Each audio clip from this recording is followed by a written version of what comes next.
Dhaka league মানেই অন্যরকম বিনোদন। হ্যাঁ, এরকম অন্যরকম বিনোদনই দেয় ঢাকা লিগ। বাংলাদেশ ক্রীড়া শিক্ষা প্রতিষ্ঠান বিকেএসপি 4 নম্বর মাঠে মুখোমুখি হয়েছে রূপগঞ্জ টাইগার্স ক্রিকেট ক্লাব এবং prime bank cricket club. Toss হেরে আগে ব্যাটিংয়ে নেমে 48.4 ওভারে 216 রানে অল আউট হয় রূপগঞ্জ টাইগার্স।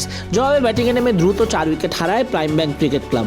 এর মধ্যে ইরফান শুক্কুরের রান আউটকে কেন্দ্র করে দুই দলের ক্রিকেটারদের মধ্যে অস্থিরতা বিরাজ করে। মূলত 23 রানে 4 উইকেটের পতন হয়ে যায়। শুক্কুরের আউটটা মেনে নিতে পারেনি প্রাইম ব্যাংক। পরে অবশ্য রান আউট চেক করলে দেখা যায় ঠিকই শুক্কুর রান আউট হয়েছেন, আগেই ভেঙে গেছে স্টাম্প। সমস্যাটা অন্য জায়গায়। সমস্যাটা হলো অনফিল্ড আম্পায়ার চেক না করার আগেই আউট দিয়ে দেন। কেন ক্রস চেক না করে সিদ্ধান্ত জানাবেন অনফিল্ড আম্পায়ার, সেটা নিয়েই বিতর্ক। পরে শেষমেশ পরিস্থিতি ঠান্ডা হয়, তবে সময়টা লস হয়।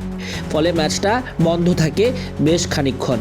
4 বলে 4 রান করে আলামিন জুনিয়রের থ্রোতে রান আউট হন শুক্কুর।